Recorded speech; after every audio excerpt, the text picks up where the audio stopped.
Hi everyone, Drini here, and welcome to my channel. So this is part 2 of our viewer request series for today, and the best thing about this is market dump. So some of the projects that you have requested for may have some buying opportunities, or the market dump may have weakened the structures that we're forming that we are most likely going to reset. But let's see per project what opportunities may be out there.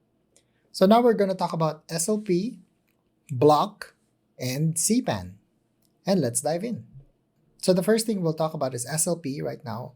But remember guys, for any particular gaming token that you can earn in-game, I will always look at this from a seller standpoint rather than a buyer standpoint.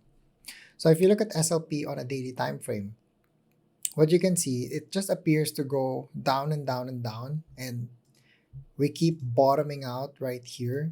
So if you're somebody who's earning SLP, don't sell when it's around here, of course. Wait for certain candles to perk up to the green before you buy. If you look at the 4-hourly time frame, there's a cheat sheet that you can easily follow, because if you notice, SLP on a 4-hourly time frame acts like an ECG machine, like a heart rate monitor where you have beeps right here. Whenever it beeps above structure like this, sell some of your bags. Wait, when it beeps again, sell some of your bags. Wait, beeps again, sell some of your bags. Wait, beeps again, sell some of your bags, and so on and so forth. The tricky part about SLP is, as much as I would like to let you guys know that, oh, it's going up, it's going to $1 eventually, unfortunately, that's very hard to call unless you have some proper burn mechanisms, like aggressive burn mechanisms for something that you can earn in-game. So from a technical analysis standpoint, the way you should look at SLP is not about whether are we going back on an uptrend and are we holding structures and are we going to go to space. Rather, because the token is accessible via earning rather than via trading for it, then we look for blips like this or a major blip like this to identify the opportunities moving forward. And let's move on. So I have BLOK right here on a daily time frame. Again, one of the more recent projects that have launched. Basically, after a subsequent run-up right here, where I think it formed a 5-wave structure, but we couldn't see because it's so new. It went on a ABC correction, but it appears it has gone back on an uptrend. Now, on a 4-hourly time frame, we can clearly see that it has gone through Elliott wave structures right here.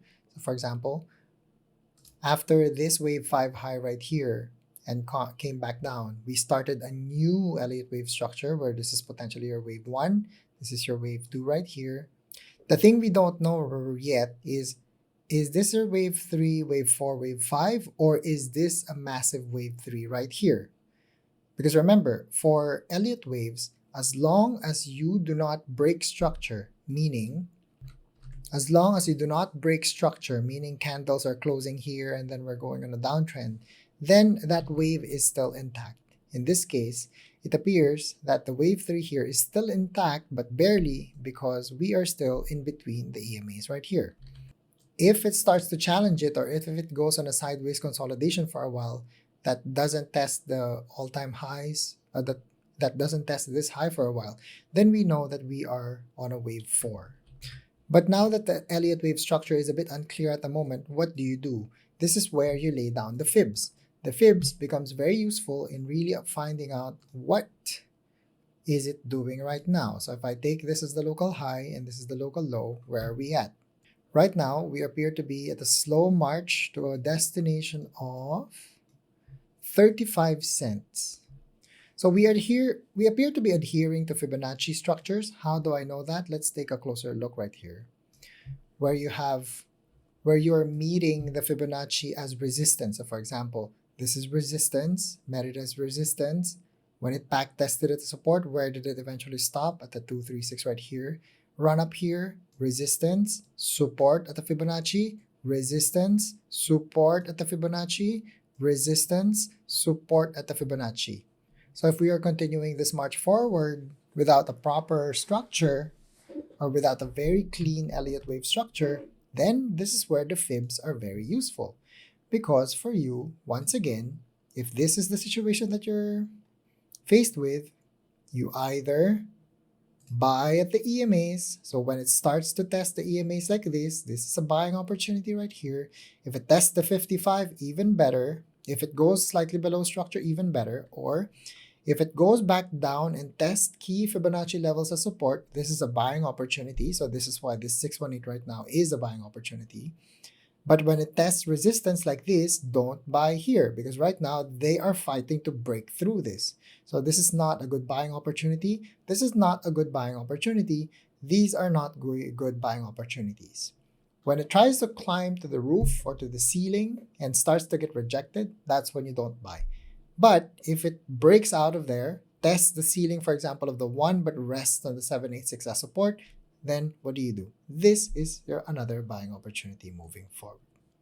And the final thing that we'll be looking at today is CPAN or crypto planes. As you can see, upon launch, it's just been steadily increasing like this. So if you're a particular investor and you want to get in here, you're probably wondering, how do I get in here when this has already grown by 1,000%? So for CPAN, this is where I would urge a little bit of caution because once again, in our first part when I was talking about CHAMP, remember proper decentralization, what tends to happen is when a token is especially decentralized or really the game devs want to focus on disseminating as much to the community, what you would see is you would see the cheat sheet that we have laid out below, where you have an initial hype like this and there was a sell-off. Why is there a sell-off? Because people who bought early would realize profits and there's a sell-off that happens. That's the proper decentralization. A proper accumulation phase before Elliott wave structures appear. If you don't see that for certain projects like CPAN, then you need to start to worry a little bit because what's happening here is you may be facing artificial restriction of supply. So just be careful. I may be wrong, of course. That's why do your own research when it comes to the tokenomics. Because for all you know, maybe there's just demand for this particular project. But when a project once again has already grown by 1,000%, I know this is crypto and sometimes it can go higher than this or it doesn't really matter. But just be careful because again, this is a microcap. So anything can happen. Looking at it on a 4-hourly time frame, this is actually how I know that there may be some restriction of supply. If you see these blank candles like this, where there's nothing, it means no trading has happened for certain number of 4-hour intervals. So this is a bit sketchy to me because what's happening here is this may be confirmation of an artificial restriction of supply. And if you notice now there are candles right here. Now you have liquidity right here, but what about the people who were in here? This is the problem because these guys may be artificially inflating the supply. And once it has reached a certain price level, then they start providing liquidity, which is a bit sketchy to me. So just be careful, okay? And that's it. If you like the video, please like and subscribe, hit the notification bell. Also, let me know what you think in the comments. If you also have other gaming cryptos that you would like me to look at, just leave it down in the comments below and I'll take a look at it in the future. Until then, take care everyone. Bye-bye.